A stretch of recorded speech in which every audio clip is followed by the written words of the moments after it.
Le verdict des économistes est sans appel. L'économie de l'Europe est en chute libre. Et ce n'est que le début. Les prévisions pour 2025 et 2026 annoncent un déclin encore plus marqué. L'Europe est ressortie grande perdante de la dynamique économique de 2024. Et cette situation inquiète particulièrement un homme, Mario Draghi. Si son nom vous dit quelque chose, rien de plus normal. Sa signature est sur tous les billets de banque émis en euros entre 2011 et 2019, puisque c'est l'ancien président de la BCE. Il a aussi occupé d'autres fonctions prestigieuses chez Goldman Sachs ou comme gouverneur de la Banque d'Italie sous la présidence de Silvio Berlusconi. Aujourd'hui, Mario est très préoccupé par l'avenir de l'Europe. Son modèle a été bousculé par les crises récentes qui ont révélé de grosses faiblesses et par le changement brutal des rapports de force internationaux. Mais Mario est aussi économiste et bonne nouvelle, il a une solution pour sauver l'Union et réduire l'écart avec les États-Unis et la Chine. Mais je ne sais pas si elle va vous plaire. D'abord parce qu'elle va coûter pas moins de 800 milliards d'euros, autrement dit un bras, une jambe et une côte à chaque Européen. Et ensuite parce qu'elle va exiger encore plus d'intégration et de coopération intra-européenne. Et ça, c'est pas gagné vu le sentiment général qui règne parmi la population. Pourtant, il va bien falloir faire quelque chose parce qu'à ce train-là, notre bon vieux continent risque de finir dans les limbes du classement des superpuissances, relégué au rang de vache laitière et sous perfusion permanente d'aide étrangère. Ça ne me fait pas rêver et j'imagine que vous non plus. Dans cette vidéo, je vais faire le point sur les failles pointées par Mario pour bien mesurer la gravité de la situation et autant vous le dire tout de suite, si rien ne change, le futur de l'Europe ne sera pas très glorieux. 3 scénarios s'offrent à l'Europe dans 10 ans, l'immobilisme, l'application des recommandations de Mario Draghi ou bien la fin de l'Union telle que nous la connaissons. Nous partons tout de suite pour un tour du monde économique, mais avant de décoller, un petit mot pour notre partenaire de confiance et broker favori, XTB. Pourquoi le recommandons-nous ? La raison est simple, XTB offre 0% de commission sur vos achats et ventes d'actions tant que vous investissez moins de 100 000 euros par mois. C'est incroyable, non ? Imaginez pouvoir trader plus de 3500 actions et 400 ETF, même avec 1 euro et sans aucun frais. Si, comme nous, vous aimez investir régulièrement de petites sommes pour optimiser votre prix d'achat, l'absence de frais chez XTB peut vous faire économiser une fortune à long terme. Et dernière nouveauté sur la plateforme, XTB vous verse désormais des intérêts pouvant aller jusqu'à 5% sur vos dépôts en dollars et en euros. Mais ce n'est pas tout, l'interface de XTB, nommée X-Station, est conçue pour être à la fois intuitive et puissante. Elle offre des outils d'analyse technique pour tous les niveaux, des débutants aux experts. Et si vous êtes sceptique, essayez-la par vous-même via leur compte démo, c'est totalement gratuit. Pour ceux qui se demandent comment la plateforme se rémunère, sachez que XTB propose également un compte CFD qui permet d'investir à la hausse ou à la baisse sur les indices, les crypto-monnaies, telles que Bitcoin, Ethereum, mais également Ripple. Attention cependant, ce type d'investissement est risqué et réservé aux traders expérimentés et présente quant à lui des frais. Envie de découvrir XTB ? Cliquez sur notre lien en description et bienvenue à tous sur Money Radar.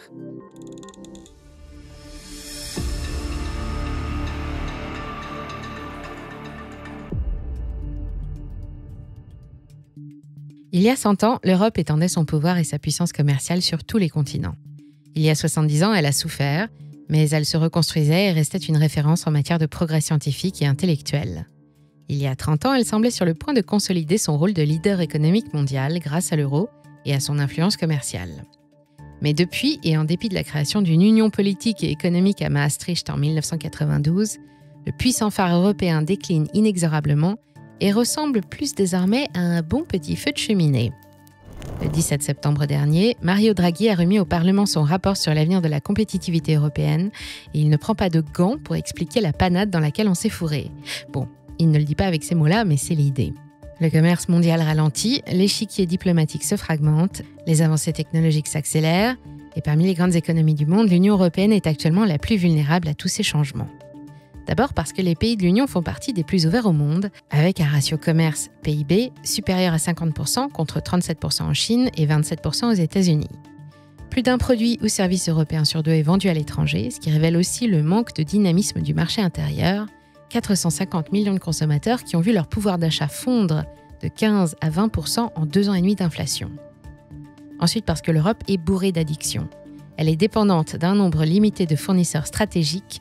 Elle importe 55,5% de toute l'énergie qu'elle consomme et 80% de ses technologies numériques sont produites hors de l'Union. L'énergie européenne est aussi 2 à 3 fois plus chère qu'en Amérique ou en Asie. Souvenez-vous, pendant toute la durée de la crise du gaz russe, par un étonnant mécanisme, ce sont les prix du gaz naturel qui ont fixé 63% du prix de l'électricité, alors que le gaz ne compte que pour 20% dans le mix électrique européen. Et alors que la Chine devrait pouvoir produire le double de la demande mondiale d'électricité en 2030, grâce à son potentiel photovoltaïque, l'Europe subira déjà des pertes liées aux contraintes de son réseau. Autre vulnérabilité de taille, le retard technologique qui devient problématique.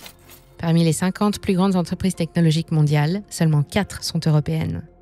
Et la stat qui pique, Mario Draghi nous rappelle qu'aucune entreprise européenne créée au cours de ces 50 dernières années n'a atteint 100 milliards d'euros de capitalisation et aucune n'a été capable de se frotter aux géantes étrangères comme Alibaba ou Tesla. L'Europe est incapable de produire de nouveaux géants économiques, ce qui reflète des faiblesses structurelles en matière d'innovation, de financement de l'entreprise et de compétitivité globale.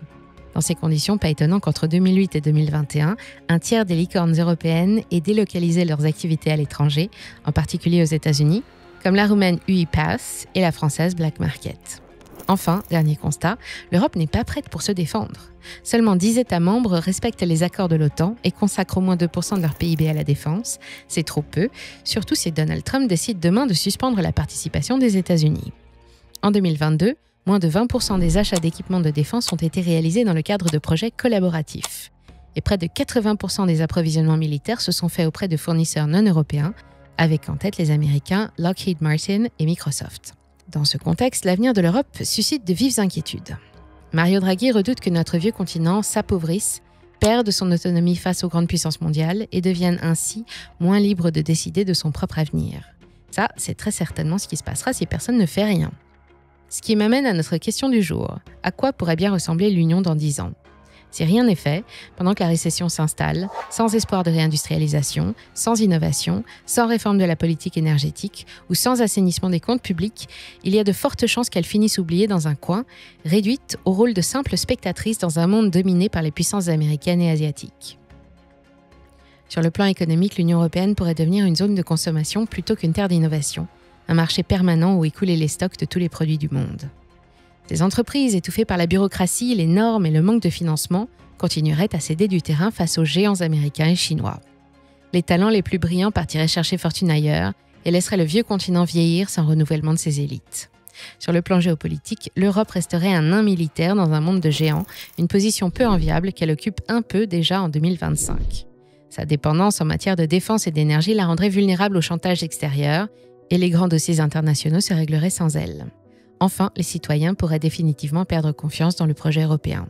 Les inégalités entre États membres, les crises migratoires mal gérées et les tensions sociales gagneraient en intensité. Concrètement, si ça se produisait, dans 10 ans, vous travailleriez sans le savoir pour une multinationale chinoise ou un fonds d'investissement américain, vous vous rendrez au bureau en Tesla et vos collègues seront des IA développés à Palo Alto. L'immeuble où vous vivrez aura été construit par Country Garden et votre médecin, remplacé par un chatbot médical conçu par Apple, vous prescrira des médicaments produits par une biotech américaine qui aura racheté Sanofi. Dans ces conditions, l'euro aura déjà probablement perdu son statut de deuxième monnaie de réserve et une grande partie de sa valeur face aux autres grandes devises. Ce ne sont que quelques exemples et je suis sûre qu'on peut en trouver plein d'autres. N'hésitez pas à imaginer le pire dans les commentaires. Heureusement, tout n'est pas perdu et on peut encore éviter ça. Ce n'est pas moi qui le dis, c'est Mario. Oui, la solution pour sauver l'Union européenne existe, 400 pages et 170 propositions qui s'articulent autour de 3 volets. D'abord, réduire l'écart d'innovation avec le reste du monde en levant les obstacles réglementaires, en allégeant la fiscalité, en subventionnant massivement la recherche et en créant un marché européen plus intègre qu'il ne l'est aujourd'hui. Ensuite, utiliser la décarbonation de l'économie pour booster la compétitivité.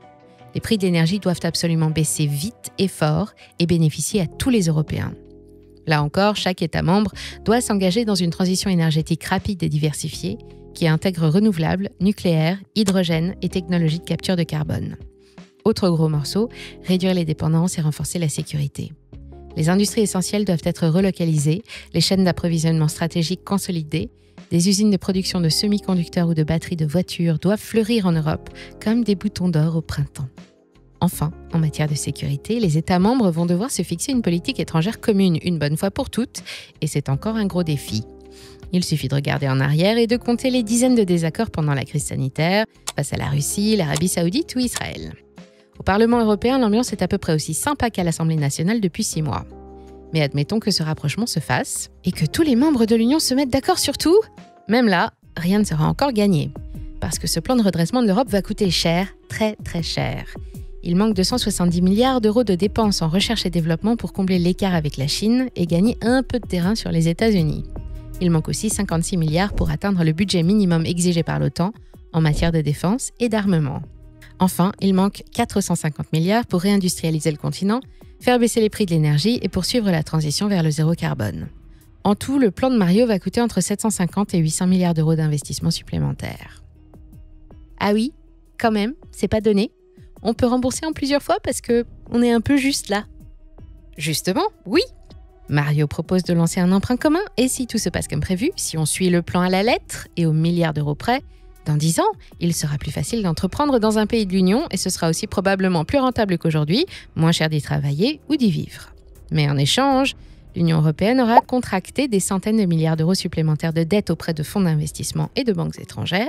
Et au final, dans 10 ans, vous irez quand même travailler pour une multinationale chinoise ou un fonds d'investissement américain, vous vous rendrez au bureau en Tesla et vos collègues seront des IA développés à Palo Alto. Sans compter que si je peux me permettre une opinion personnelle, une fois encore, j'ai du mal à imaginer que chaque État membre, avec ses particularités, ses objectifs et ses opinions, signe une telle facture avec le sourire. Enfin, Mario ne l'envisage pas dans son rapport, mais il existe une troisième voie pour l'Europe, empruntée par le Royaume-Uni en 2016. Plusieurs pays guidés par leurs propres intérêts pourraient être tentés de quitter l'Union à leur tour. Les Pays-Bas, le Danemark, la Grèce, la Finlande, la Belgique, l'Espagne ou la Suède, et même la France, tous ont déjà fait l'objet de rumeurs ou lancé des discussions sur une éventuelle sortie de l'Union. Aucune n'a été suivie des faits, mais si l'Europe fédérale devenait un boulet trop lourd à traîner, encore plus lourd qu'aujourd'hui, les gouvernements pourraient être amenés à revoir leur position sur la pression économique et populaire. Dans 10 ans, nous ferions alors face à une Europe méconnaissable, morcelée et constituée d'un patchwork de petits marchés concurrents fonctionnant en monnaie locale, certains s'en sortant mieux que d'autres. Alors, qu'est-ce que vous préférez ? Qu'on la considère comme un moteur de progrès ou comme une somme de coûts et de contraintes ? Le sort de l'Union européenne nous concerne tous. Face aux défis de réindustrialisation, d'indépendance énergétique, de compétitivité technologique et de sécurité militaire, les choix d'aujourd'hui vont définir sa place dans le monde de demain. Mario Draghi offre un plan ambitieux et détaillé, mais coûteux, et qui va exiger de faire un pas décisif vers plus de fédéralisme en adoptant une dette commune. Et si beaucoup de gouvernements européens ne sont pas fondamentalement contre le principe de l'union monétaire et commerciale, les sourires disparaissent quand on aborde le sujet des eurobonds, du plan Next Gen ou de l'emprunt Covid. Les économies les mieux gérées voyaient déjà d'un mauvais œil le fait d'avoir à payer pour les plus dépensières, mais surtout, la mise en commun de la dette fait craindre d'aboutir à un moment hamiltonien dont personne ne veut vraiment. Un moment hamiltonien, c'est cet instant où une poignée d'États indépendants décident de mettre en commun leurs responsabilités financières et leurs dettes, comme ce fut le cas aux États-Unis en 1790, juste après l'indépendance. Mais l'histoire montre que c'est un point de non-retour qui conduit inévitablement, à plus ou moins long terme, à la création d'un nouvel État unifié. L'histoire le montre, les États-Unis, mais aussi le Royaume-Uni en 1707, la naissance de la Confédération helvétique en 1848 ou l'unification de l'Italie en 1861. Créer une dette commune, c'est ouvrir la porte aux États-Unis d'Europe, comme je vous en parlais dans cette vidéo postée il y a quelques mois. Pour le moment, l'accueil est plutôt froid, mais une chose est certaine, il va bien falloir faire quelque chose avant que la situation ne nous échappe complètement, et c'est maintenant. Alors, faut-il suivre le traitement préconisé par Mario, réunir 800 milliards et convaincre les marchés de voler à la rescousse de l'Europe ? Devons-nous attendre et rester immobiles au risque de subir un déclin accéléré, ou bien envisager des solutions plus radicales, comme certains pays pourraient le faire, en quittant le navire pour voler de leurs propres ailes ? Et c'est maintenant que je vous demande votre avis. Est-ce que vous croyez au projet de l'Union européenne ? Et Mario Draghi vous a-t-il convaincu ? L'Union européenne peut-elle encore être sauvée ? Et avant de nous quitter, n'oubliez pas d'aller découvrir XTB, le broker qui vous offre 0% de commission sur vos achats et ventes d'actions jusqu'à 100 000 € par mois. Avec plus de 3500 actions et 400 ETF disponibles, des intérêts jusqu'à 5% sur vos dépôts et une interface intuitive, c'est le moment idéal pour commencer à investir. Testez gratuitement la plateforme avec leur compte démo, le lien vous attend en description. Pour le reste, vous pouvez compter sur nous pour vous tenir informé de la suite donnée au plan Draghi et sur tout ce qui pourrait avoir des effets sur votre patrimoine ou sur vos finances. Pour être sûr de ne rien rater, c'est la petite cloche. Et si vous avez aimé cette vidéo, c'est le pouce. Merci à toutes et à tous pour votre fidélité, restez curieux et prenez soin de vous. À très bientôt sur Money Radar.